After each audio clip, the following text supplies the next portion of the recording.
invitarlos para que busquemos en nuestras Biblias en el Santo Evangelio según San Mateo, el capítulo 28.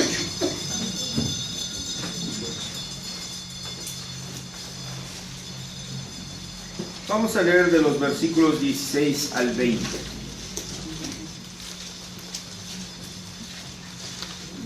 Es un pasaje muy corto, vamos a leerlo todos juntos. Dice así: pero los 11 discípulos se fueron a Galilea, al monte donde Jesús les había ordenado, y cuando le vieron le adoraron, pero algunos dudaban. Y Jesús se acercó y les habló diciendo: toda potestad me es dada en el cielo y en la tierra. Por tanto, id y haced discípulos a todas las naciones, bautizándolos en el nombre del Padre, y del Hijo, y del Espíritu Santo, enseñándoles que guarden todas las cosas que os he mandado. Y aquí yo estoy con vosotros todos los días hasta el fin del mundo. Amén. Vamos a orar. Nuestro Dios y nuestro Padre, nuestro Rey, soberano Señor, una vez más venimos ante ti y ante tu palabra para hacer a través de ella y por la poderosa intervención de tu Espíritu Santo llegar al conocimiento de tu voluntad, llegar al entendimiento de la misma, pero por sobre todas las cosas, Señor, para que sepamos qué es lo que debemos de hacer, cómo lo debemos de hacer, Señor, en tu reino en el cual tú nos has colocado. Te pedimos pues, Señor, que tu Espíritu Santo haga la obra en nuestros corazones, de tal manera, Señor, que tengamos un corazón atento, Señor, un oído entendido para poder, Señor, apercibirnos de tu voluntad y de tu palabra, y que ésta, Señor, transforme la totalidad de nuestras vidas y de aquellos con quienes convivimos y de quienes nos vean. En el nombre de Jesucristo, tu Hijo, oramos. Amén. Quiero brevemente traer a colación, hermanos, este pasaje que nos habla del triple oficio de la iglesia. La tarea que le ha sido encomendada a la iglesia es la de la adoración. A ella, a la iglesia, le toca presidir el orden cultico del Señor. Ninguna otra institución puede convocarnos para un culto. Solo en la iglesia es a la que le ha dado este oficio el Señor. Su segunda tarea que tiene la iglesia es la del evangelismo. Ir y hacer discípulos a la iglesia como cuerpo, no como individuos, los llaneros solitititos. Es la iglesia a quien le ha sido encomendada. Pero quiero hacer énfasis en ese tercer oficio que el Señor le ha dado, enseñándoles que guarden todas las cosas que os he mandado. El tercer oficio de la iglesia es la enseñanza. Y aquí queremos acotar que cuando hablamos de enseñanza, no hablamos meramente de doctrinas o proposiciones teológicas, sino hablamos de la enseñanza de la totalidad de la vida, de la totalidad de las esferas. Y ahí viene entonces por eso el título de hoy: la educación en la perspectiva reformacional. El Señor, como soberano, Él ha dado ese mandato de que el hombre presida el desarrollo cultural del universo. Y esto es a través de la educación. La educación debe ser parte de la vida cristiana. Y si hablamos de educación, otra vez insistimos que cuando hablamos de educación nos estamos refiriendo a toda la educación que forma a los seres humanos, y en este caso, particularmente hablando, a los hijos del pacto, para poder desempeñar su oficio en el reino de Dios. La educación, como parte del orden ley cósmico, no puede estar al margen del control y de la dirección de Dios. La educación que reciban nuestros hijos debe pues ser una educación que sea dirigida, formada y fundamentada por su palabra, las Sagradas Escrituras. De ahí entonces el título de la educación en la perspectiva reformacional. Ahora, ¿qué quiere decir esto de reformacional? Parece una palabra extraña por ahí. Si, abuelo de pájaro, miramos el desarrollo histórico de la iglesia neotestamentaria, veremos que en la era apostólica Dios convocó y llamó y formó a su iglesia. Estamos hablando del Nuevo Testamento. Entonces, en esta época, en los primeros 100 años, tenemos la formación de la iglesia.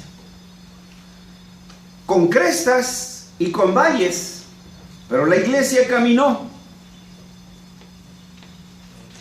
por unos 500 años. Y después de estos 500 años, intrusos alienígenas empezaron a ingresar dentro de las filas de la iglesia. Recordemos lo que el apóstol Juan dice: a lo suyo vino y los suyos no le recibieron. El pueblo escogido del Señor, el pueblo de Israel, le rechazó, salvo aquellos a los que elegidos el Señor llamó. De manera que entonces Pablo vino a ser llamado para ser apóstol a los gentiles. Y a la iglesia empezaron a ingresar pueblos de todas las naciones con distintos trasfondos culturales. Ese bagaje cultural que traían lo aplicaron dentro de la iglesia, y ahí es donde entonces comenzaron los problemas. Déjenme darles un ejemplo rápido. Agustín, filósofo, ¿sí? Filósofo platonista. Entonces vemos en sus obras la influencia de Platón ahí, y otros tantos que podríamos ir mencionando, y esto empezó a traer tensión dentro de la iglesia. Pero durante la Edad Media, que va del siglo, después del siglo V, del siglo VI, del año 600 hasta el año 1500, por 1000 años, la iglesia francamente, ¿sí?, francamente introdujo elementos extraños. Y entonces la filosofía de Aristóteles sentó sus reales dentro de las filas de la iglesia. Y vino entonces una deformación de la iglesia. Entonces estamos: 1, la formación de la iglesia; 2, la deformación de la iglesia. Pero Dios, que es fiel a su pacto, Dios, que es fiel a sus promesas, levantó hombres que volvieron otra vez sus ojos a la iglesia apostólica y sus principios absolutos con los cuales dirigían la vida a los cristianos. Me refiero a la autoridad de las Escrituras, a la soberanía de Dios y a la obra mediadora de nuestro Señor Jesucristo. Esto es lo que tomaron los reformados. Y entonces hicieron un llamamiento a la iglesia para volver a la iglesia primitiva, para volver a esos principios, y por eso proclamaban: sola gratia, sola fide, solo Cristo.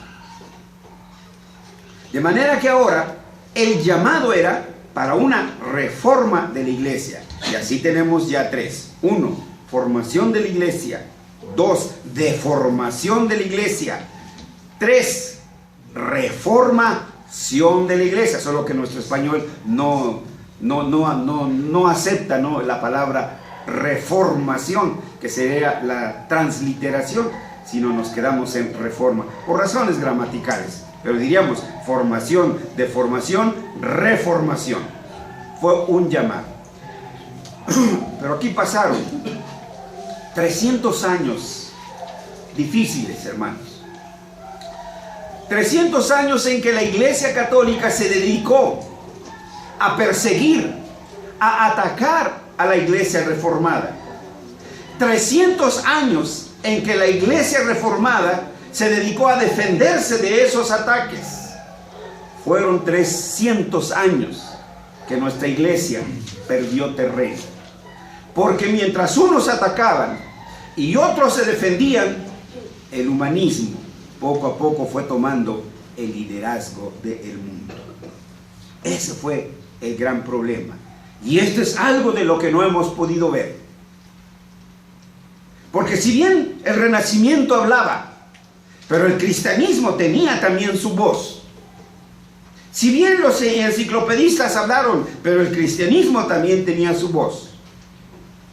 Pero poco a poco, la iglesia se fue replegando y abandonando esos campos, esas esferas de la vida tan importantes, la economía, la educación, la política, etc.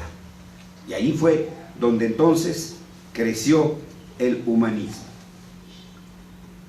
300 años después, con hombres que comienzan desde Merle de Vigny en Ginebra, después Guillermo Groen van Prinsterer en Holanda, después Abraham Kuyper también en Holanda, Herman Dooyeweer en Holanda, y después sus discípulos, Eben Ronner en Estados Unidos, Stoker a Sudáfrica, Pierre Marcel a Francia, y así sucesivamente.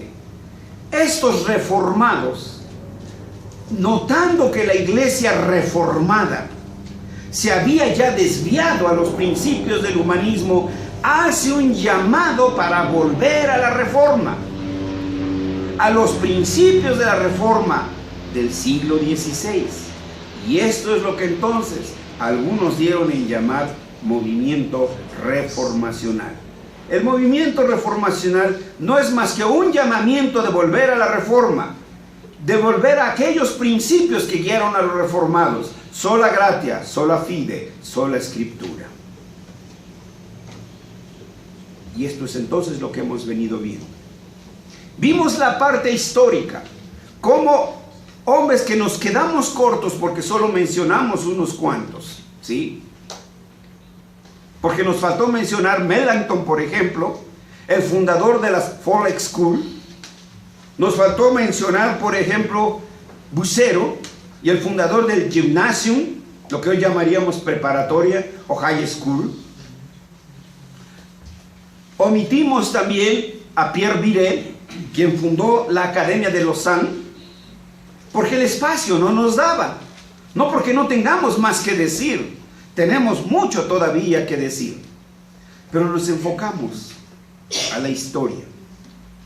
Pero viene entonces ahora, como mencionaba nuestro hermano que nos está dirigiendo en el culto hoy, el epílogo o el corolario. ¿Qué es el corolario? Sino la deducción que se da de por sí por lo que se habló. Es decir, si hablamos de educación, entonces ¿qué debemos entender nosotros por educación?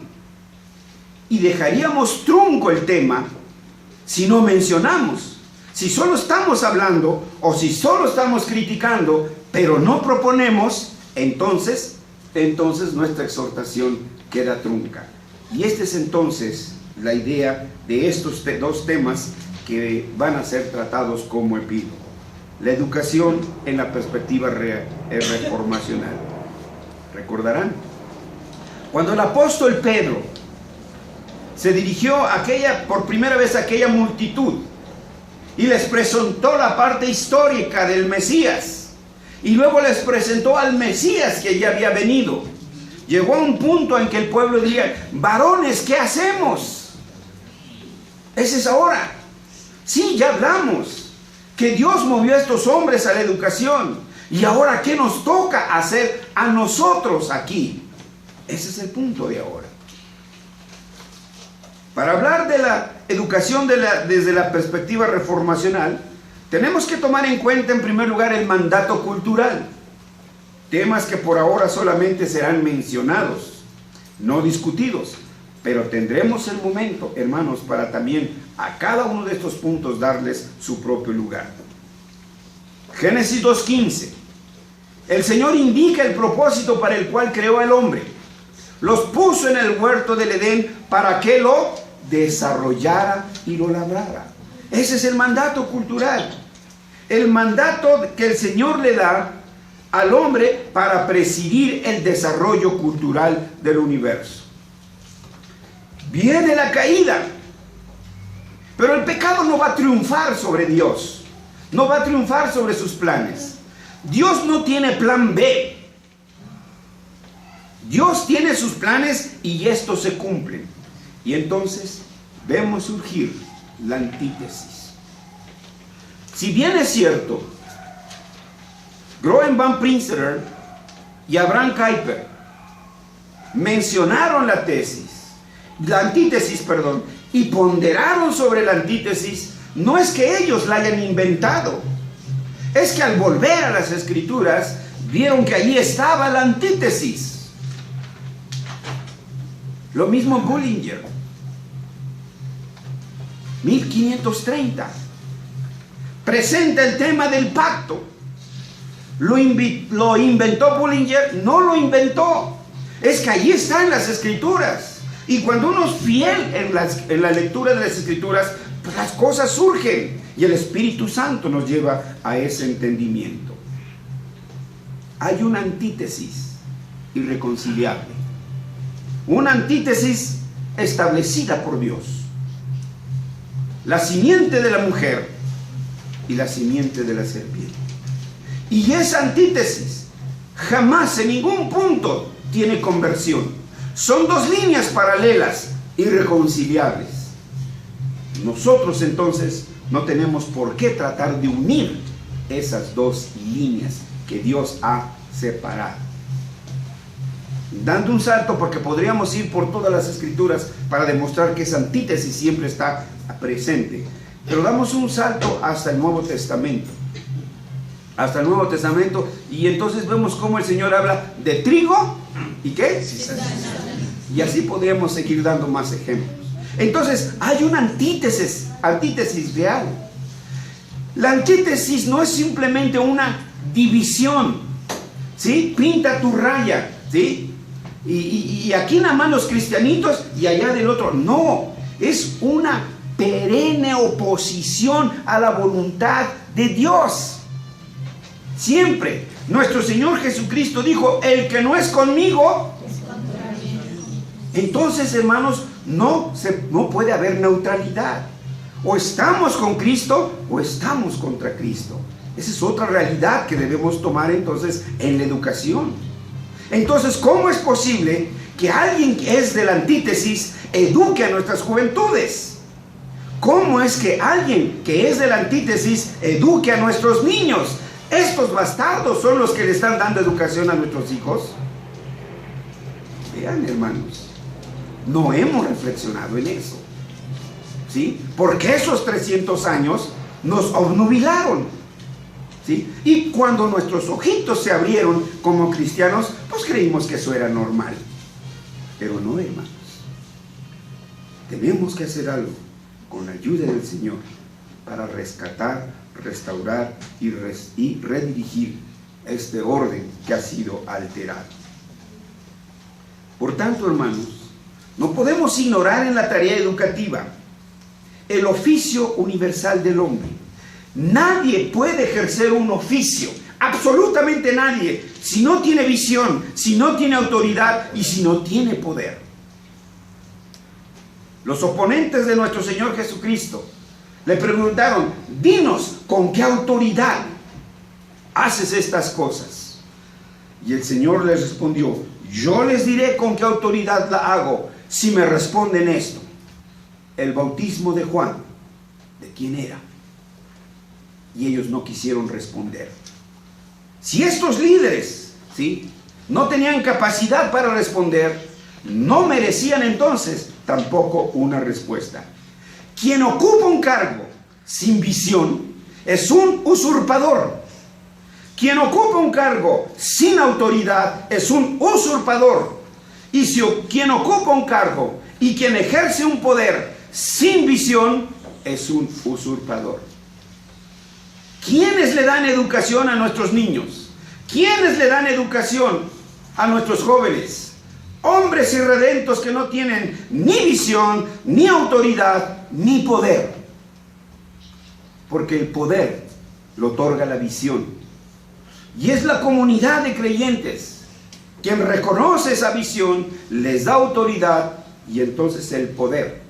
Delega ese poder que tienen los padres a los maestros para decirles: educa a mi hijo. Les he dicho en otras ocasiones que los padres no tenemos poder de elección de quiénes se han de darle educación a nuestros hijos. No son impuestos. Cuando nos llegamos nosotros, esta es la planilla, estos son los maestros. Pero claro, siempre se han hecho las cosas así, creemos que así son y que así deben de ser. Pero si venimos a la palabra de Dios, entonces vamos viendo las cosas de otra manera. Un cuarto más que quiero mencionar es la soberanía de Dios. Si Dios es soberano, ¿por qué la educación tiene que estar al margen de la soberanía de Dios, de la autoridad de Dios, de la dirección de Dios? ¿Qué es la educación para que esté aparte? Entonces estamos contra la soberanía de Dios. Y por último, en esta parte introductoria, en quinto lugar, la soberanía de las esferas. Creemos que el Estado es el que debe, ¿sí?, el que debe de dar educación. Esa es una idea espartana. Esa es una idea platónica de los filósofos griegos. Los únicos autorizados para proveer educación a sus hijos son los padres de familia. Pero otra vez, hermanos, cuando abrimos nuestros ojitos ya vimos la SEP y creemos que eso es lo que siempre, que así debe de ser. Y punto. ¿Quién objeta? Ustedes habrán escuchado hace unas semanas, creo, 1 o 2. El gobierno chino autorizó a los chinos de que ya pueden tener 2 hijos. Ese no es asunto del Estado, hermanos. Esa es decisión de los esposos. Y ellos son responsables delante. Pero vean, hermanos, las circunstancias nos manejan. Ya somos muchos. Pocos hijos para darles mucho. Ah, sí, no me lo digan. No me digan. Pues ¿dónde están los papás? Los hijos están solos en su casa. Y son 1 o 2. ¿Sí? Pero no me digan que se la pasan con sus hijos. No. Entonces vean, hermanos. Aquí estamos introduciéndonos, entrometiéndonos en otras esferas. Entonces, estamos escuchando también, hermanos. Una reforma educativa. ¿Cuándo se citó a los padres de familia para elaborar esta reforma? ¿Cuándo se sentaron con los maestros para elaborar esta reforma? Un grupo y punto. Aquí está y hágase. Ahí están los resultados, hermanos. ¿Sí? Allí están entonces los resultados. ¿Cuál reforma educativa? Entonces, hermanos, si queremos una verdadera reforma educativa en México, debemos tomar en cuenta los siguientes 3 principios inalienables de la educación. 1, determinar quiénes son los responsables de la educación. A la luz de las Escrituras debemos de estar seguros, ciertos, ¿a quién le compete la educación de nuestros hijos? 2, determinar quiénes son los maestros idóneos de nuestros hijos. ¿Quiénes pueden y deben de ser los maestros de nuestros hijos? Y 3, determinar cuál es el propósito de la educación. ¿Para qué queremos educar? ¿Para que sean expertos? ¿Para que ganen mucho dinero? Entonces perdimos la brújula, hermanos. Así que vayamos al primer punto. Los responsables de la educación.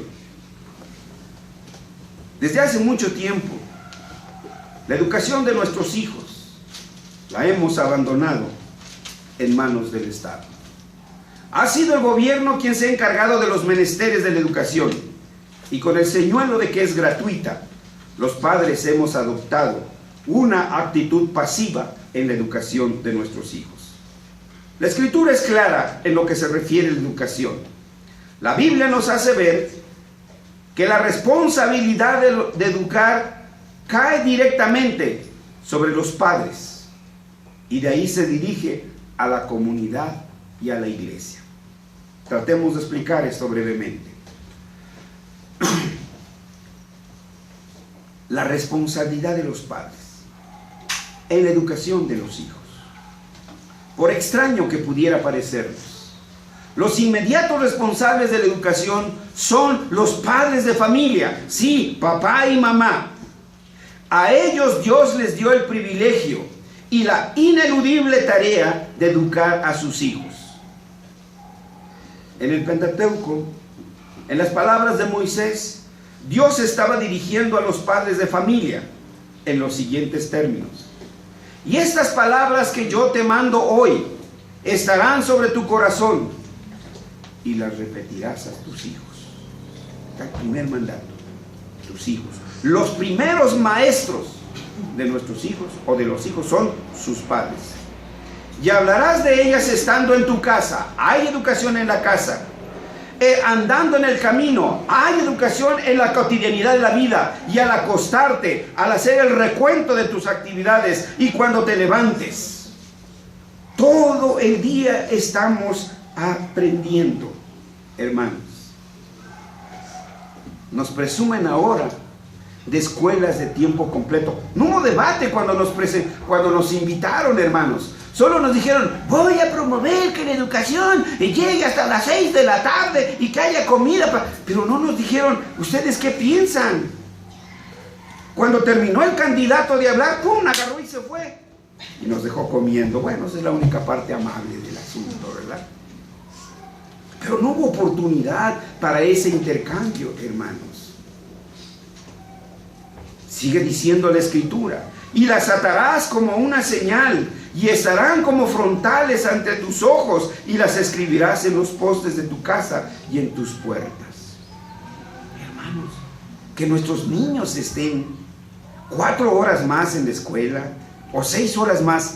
¿Esto qué es, hermanos?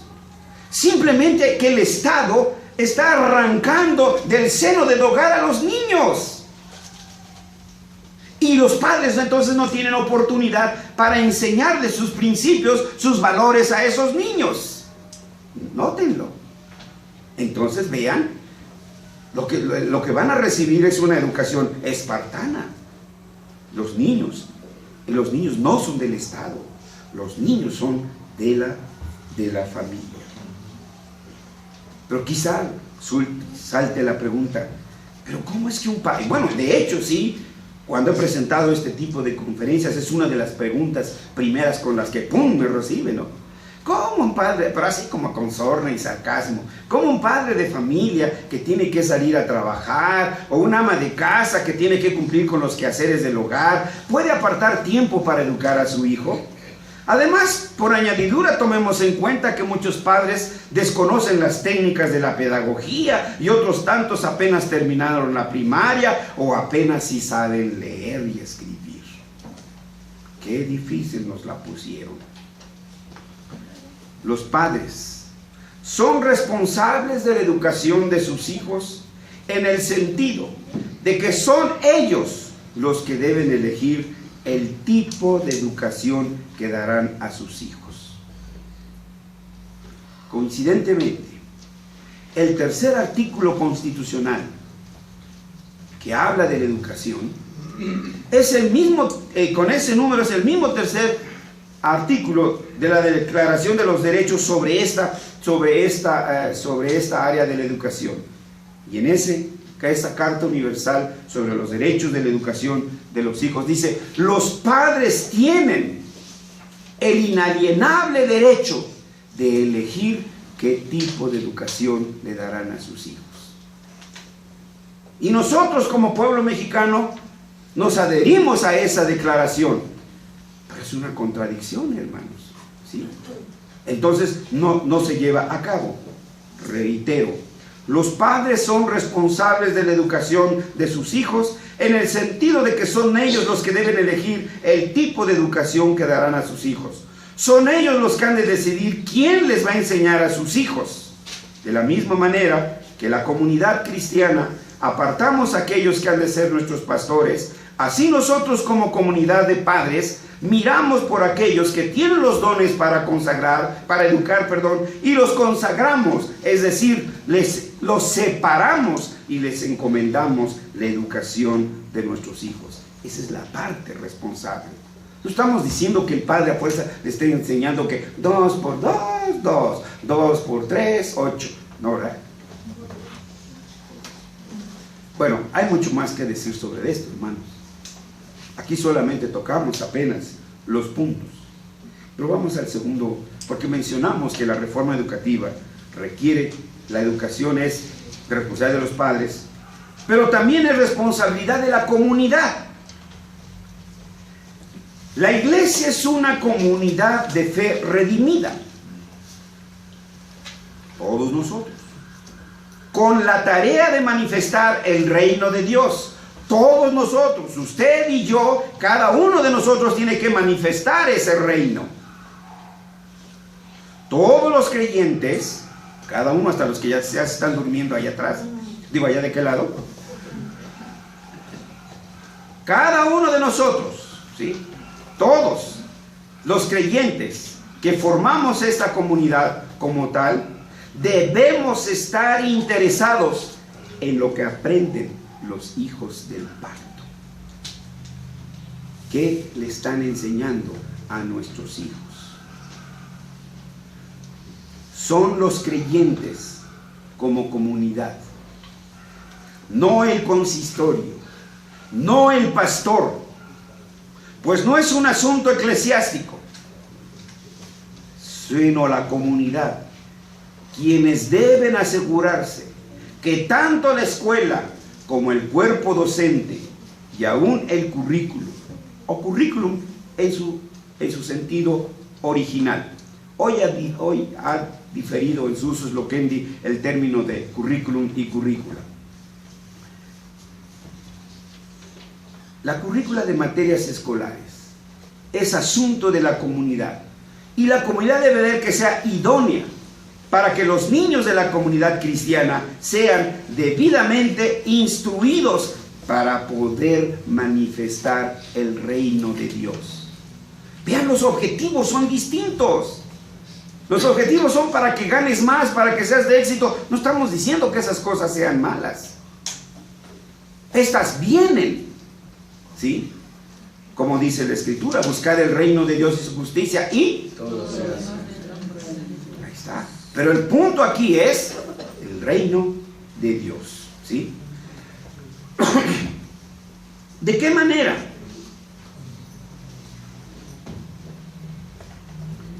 Ahora entonces la iglesia es responsable de la educación de los hijos del pacto.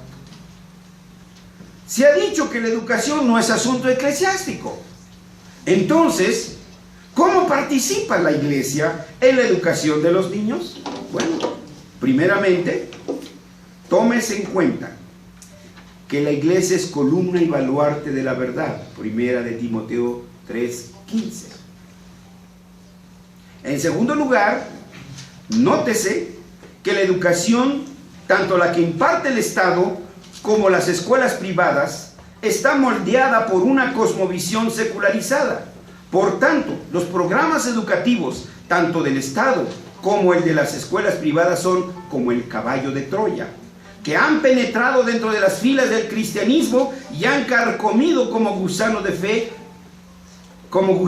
la fe de los hijos de los creyentes. ¿Cuándo comenzaron a dudar sus hijos? ¿Cuándo empezaron a hacer preguntas interesantes? ¿Cuándo empezaron a rebelarse? Cuando entraron a estas escuelas. ¿Y qué explicación damos? ¡Ay, son las hormonas! Es que es adolescente. Está en la edad de la... No, por favor, no. No, hermanos. Ahí no. Esa es la explicación que hemos querido dar. Pero no, son sus mentores quienes nos los desvían. Y de eso no nos hemos percatado. Y la iglesia debe entonces estar exhortando a los padres deben darle educación cristiana a sus hijos. Quizá llegue el día en que me avienten jitomatazos.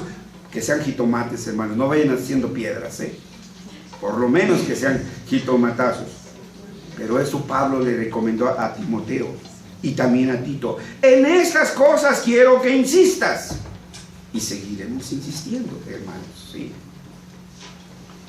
Considerando estas dos cosas, entonces la iglesia debe exhortar a los padres para que velen por la educación de sus hijos. Y a la vez la iglesia debe educar a los niños de una manera sistemática, coherente y sustanciosa para que los hijos del pacto no se aparten de la fe. ¿Cómo se ha de haber sentido Pablo con los Gálatas? Oh, Gálatas insensatos, ¿ya tan pronto se olvidaron del evangelio? Entonces, tan pronto entran estas escuelas y dicen, Dios no existe. Nos lleva esto al siguiente punto. Si ya hemos hablado de quiénes son los responsables de la educación, ahora, ¿quiénes son los maestros idóneos para nuestros hijos?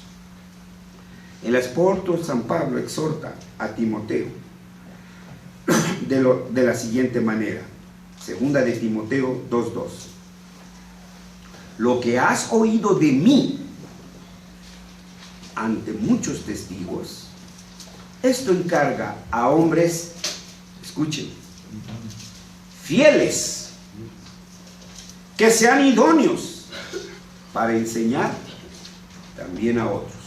Ahora, subrayen estas tres palabras: encarga, 1; 2, fieles; y 3, idóneos. Son los tres requisitos de un maestro, de un hijo del pacto. Y si no reúne estos tres requisitos, entonces no tiene visión, no tiene autoridad, ni tiene poder para educar a nuestros hijos. ¿Quién es entonces el maestro idóneo? Eso es lo que tenemos que decir. En primer lugar, a la luz de este texto, los maestros deben de ser hombres fieles, que han sido llamados, esto encarga, elegidos. Hemos insistido y lo hemos dicho hasta el cansancio. Cuando usted, padre, madre, usted eligió a los maestros de sus hijos, dígame cuándo. Nunca, ¿verdad? Nunca. Bien, entonces, hermanos, y son derechos inalienables a los cuales nosotros hemos renunciado por comodidad o por ignorancia, pero hemos renunciado. Esto encarga, indica elección a hombres fieles. La palabra fiel viene del griego pistis, y pistis en griego quiere decir fe. Entonces, un hombre fiel es el que tiene fe. Y en este caso se refiere a la fe cristiana. De manera que un maestro fiel es el que ha nacido de nuevo, que ha sido redimido, que es un creyente en nuestro Señor Jesucristo. El maestro fiel no es un incrédulo, no es un apóstata. El maestro del corazón fiel, es decir, del creyente, está dirigido por el Espíritu Santo y por la palabra de Dios. Un maestro no puede ser neutral, no existe tal neutralidad, ya que el corazón del hombre o está inclinado a Dios o vive en desobediencia a Dios. El hombre es un ser religioso que vive o en la fe verdadera o en la fe del Dios que él mismo se ha fabricado. Y ya que en toda actividad humana subyace un presupuesto básico, su fe personal quedará expresada en todo el quehacer cotidiano, y en este caso, la tarea docente. Así que el maestro o es con Cristo o está contra Cristo. ¿Cuál es el maestro que debe darle clase a mi hijo? El maestro cristiano. Punto. No hay vuelta de hoja, hermanos. Aunque se diga que en México la educación es laica, este principio es una mera falacia. En primer lugar, porque el maestro sustenta una fe personal, la cual va a reflejarse en su trabajo docente. Si es un marxista, esta fe en el marxismo queda plasmada en su actividad pedagógica. En segundo lugar, tampoco es laica, porque favorece la filosofía de la religión del evolucionismo bajo la máscara científica, solamente porque tiene 2 o 3 verdades científicas. Pero lamentablemente, todo lo demás es mera especulación. Y en tercer lugar, no es laica, porque favorece a la religión oficial, el papismo. Esto bajo el pretexto de proteger las tradiciones mexicanas. Pero la verdad es que el Halloween se tragó a la Catrina. Y hermanos, ahora le van a hacer ¿qué? ¿Cómo dicen? El gobierno federal. Una réplica de la Capilla Sixtina para cuando venga el señor Don Papa. Entonces, si hay una balanza, si hay una inclinación de esa balanza, no hay objetividad, no hay neutralidad. Si no es un estadista el que nos visita, trátesele como estadista, pero no vemos ese trato. Entonces vean, no hay neutralidad, que no me digan con cuentos. Finalmente, tanto el marxismo como el evolucionismo, no, miren, hay tantos. Walters escribió un libro que se llama Los ídolos de nuestro tiempo. Y dentro de esos ídolos que menciona están precisamente las ideologías. Déjenme, nomás les menciono 2, 3, hermanos. Pero de veras, porque no hay el tiempo para hablarlos. Los vegetarianos. ¿Los qué? Veganos. Son ideologías, hermanos. Son ideologías. No me vengan con que son para vivir mejor. Ahí están, hermanos. Estos están apresando a nuestros hijos. Si somos fieles a nuestra Constitución, la cual en su artículo 24 dice, entre otras cosas, todo hombre es libre para profesar la creencia religiosa que más le agrade. Entonces, en respeto a esta garantía constitucional, permítase que los padres marxistas eduquen a sus hijos desde esa perspectiva. Que los católicos eduquen a sus hijos desde su perspectiva. Y otro tanto para nosotros los evangélicos. ¿Quién es el maestro apto para enseñar? Porque también debe de ser apto, debe de ser fiel, pero también debe de ser apto. El segundo requisito no es menos importante que el anterior. No se deben improvisar maestros. Estos deben de ser debidamente capacitados en la ciencia y el arte de enseñar. Para ser maestro no basta ser cristiano. También se debe ser un experto en el campo de la pedagogía. El maestro cristiano debe ser muy cuidadoso en la aplicación de las metodologías no cristianas en la enseñanza de los niños. El maestro está llamado a redirigir los actuales modelos pedagógicos desde una cosmovisión bíblica. Además, tiene delante de sí la tarea de crear los textos escolares adecuados a una educación verdaderamente cristiana. El maestro, además de su aplicación personal en la redirección de los métodos pedagógicos y la creación de los textos escolares, debe recordar que es parte de una comunidad de fe. Por consiguiente, este trabajo también debe de realizarlo en comunidad con la planta docente y con sus colegas de otros planteles cristianos. No es el maestro, el pedagogo, el llanero solititito ahí en un rincón en su escritorio, es en comunidad. Un día, alguien que asistía con nosotros me hablaba que tenía una definición de la ciencia. ¿La tiene usted? Dice, sí, yo tengo una definición cristiana sobre la ciencia. Y le pregunté, ¿cuándo la ha expuesto usted ante sus colegas cristianos? Ahí guardó silencio. ¿Sí? porque somos una comunidad de fe y ahí se discuten los puntos, hermanos. En tercer lugar, hemos dicho que el maestro debe ser llamado. Pablo dice a Timoteo, esto encarga. Luego, un maestro no se autonombra, un maestro debe ser aprobado, electo y llamado por los padres y la comunidad cristiana a la que pertenece para encargarse de la educación de los niños y de los jóvenes, de los hijos del pacto. El maestro no puede ser importado, este debe salir de las filas de la misma comunidad cristiana. Es la comunidad la que lo llama y lo consagra para el ejercicio docente.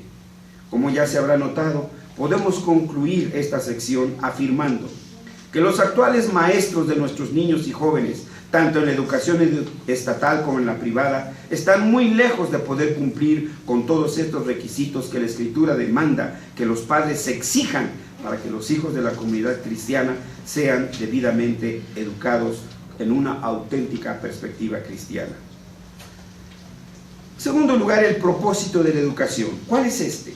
Todos los hombres nacemos con un llamamiento divino para servir en el reino de Dios. Y la tarea de la educación es precisamente esto, despertar esa vocación. En la tarea educativa no se trata solamente de transmitir información o verter experiencias. El propósito de la educación debe ser el de rehabilitar la idea bíblica de oficio. La Biblia, tanto en el Antiguo como en el Nuevo Testamento, declara que el hombre vive en oficio. Antes de la caída, el hombre es visto como mayordomo de la creación. Él la gobierna, la dirige y la controla.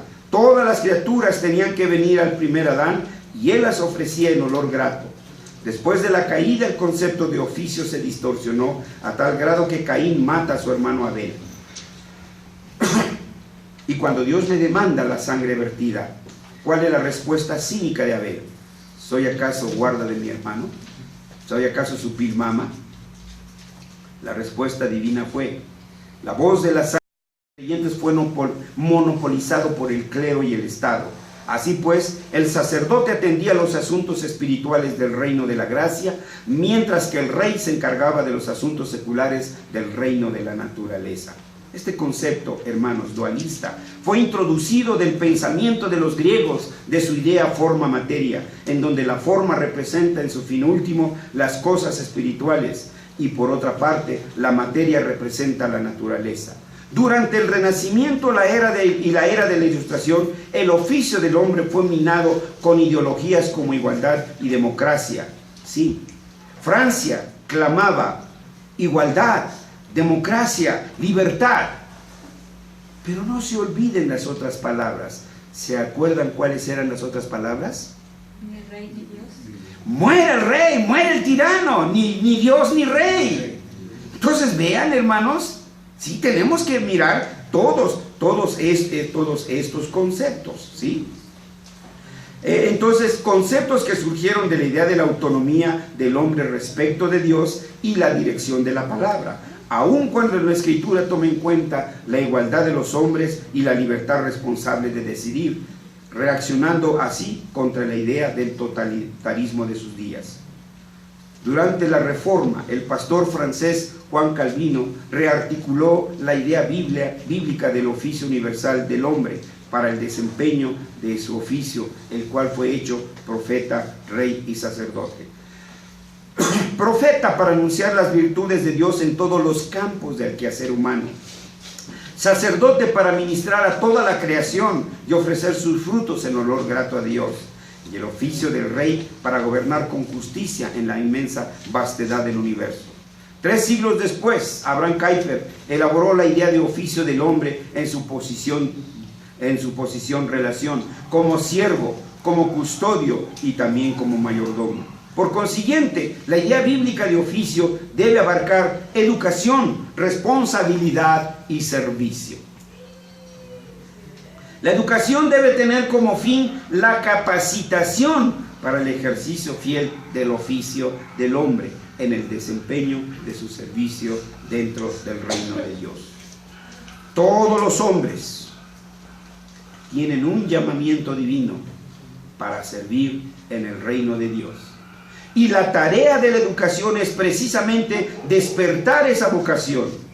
El hombre como siervo de Dios, custodio de su prójimo y mayordomo de la creación, debe descubrir de qué manera va a poder cumplir con ese oficio. Y he aquí entonces el propósito de la educación: educar para responder al llamamiento divino. Por consiguiente, a través de la educación se debe equipar a los niños y jóvenes para servir en el reino de Dios. Y para poder desempeñar esta tarea, los maestros deben proporcionarle al educando todas las herramientas necesarias para el fiel desempeño de su oficio. En la tarea de equipar a la nueva generación de Gedeones y profetas y de Déboras están involucrados los padres, los maestros, la iglesia y la comunidad cristiana. La educación es asunto de todos. Todos debemos coadyuvar para que se pueda cumplir con este noble propósito. Yo veo 2 o 3 allá muy interesados en el tema. Discúlpenme, pero es que ya se me durmió la mitad. Así que vamos a concluir mejor. No los despierten, hermanos. Les puede dar ahí, no sé, hasta un paro cardíaco. Vamos a concluir, hermanos. De lo que hemos dicho, tenemos que asimilarlo, hermanos. Óigalo, escúchelo, atesórelo, pondérelo, piénselo, llévelo al altar del Señor en oración, como abuela, como madre, como hija, como abuelo, como padre, como hijo, todos. Es urgente, es imperativo, es un imperativo insoslayable, una reforma educativa en México.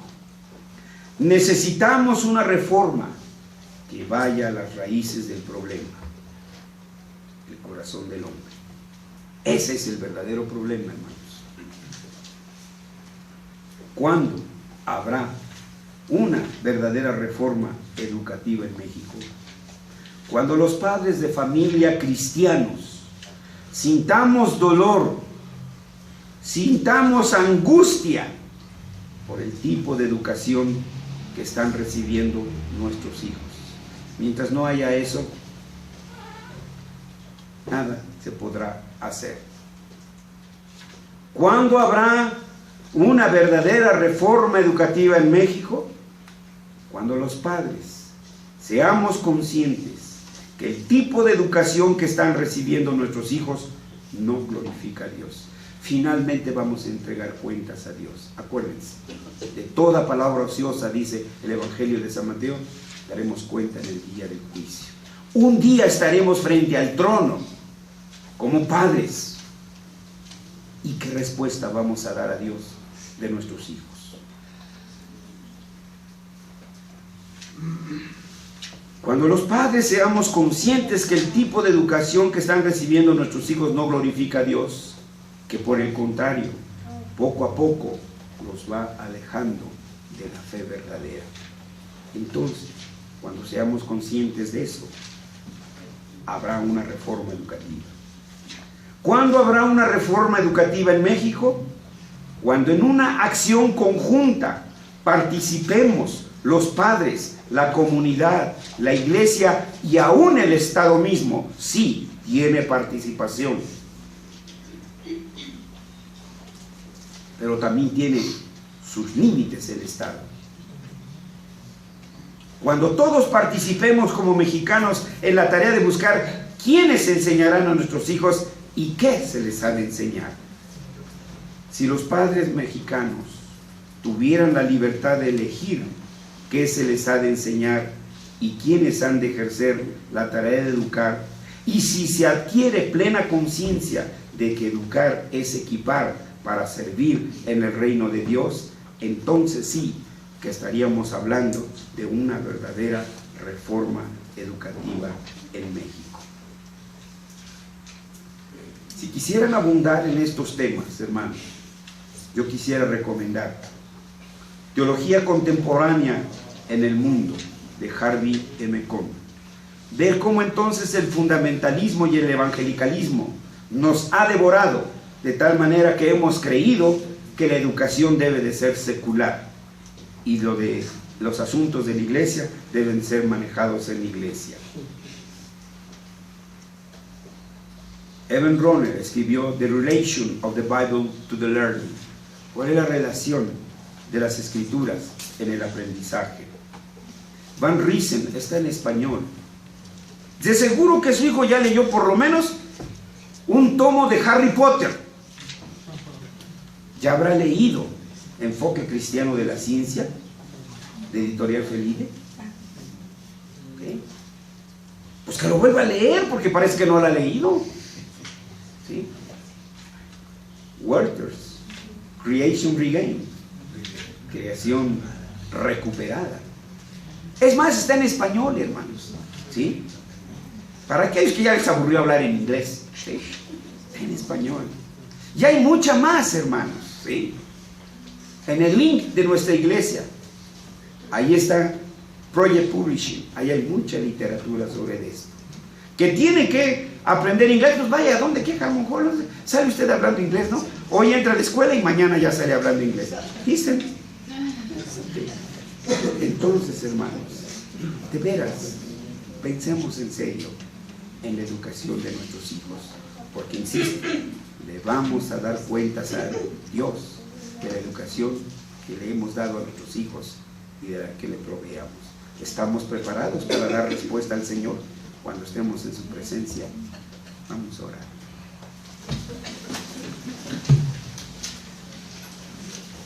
Nuestro Señor, no hemos sido fieles. No hemos sido fieles.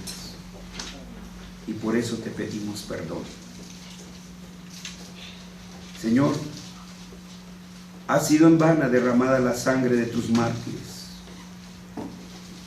quienes reclamaron los derechos de los padres y que muchos de ellos fueron quemados en la hoguera por la llamada Inquisición, y en la cual fueron tolerantes y sordos las autoridades que tenían la espada en la mano para aplicar la justicia.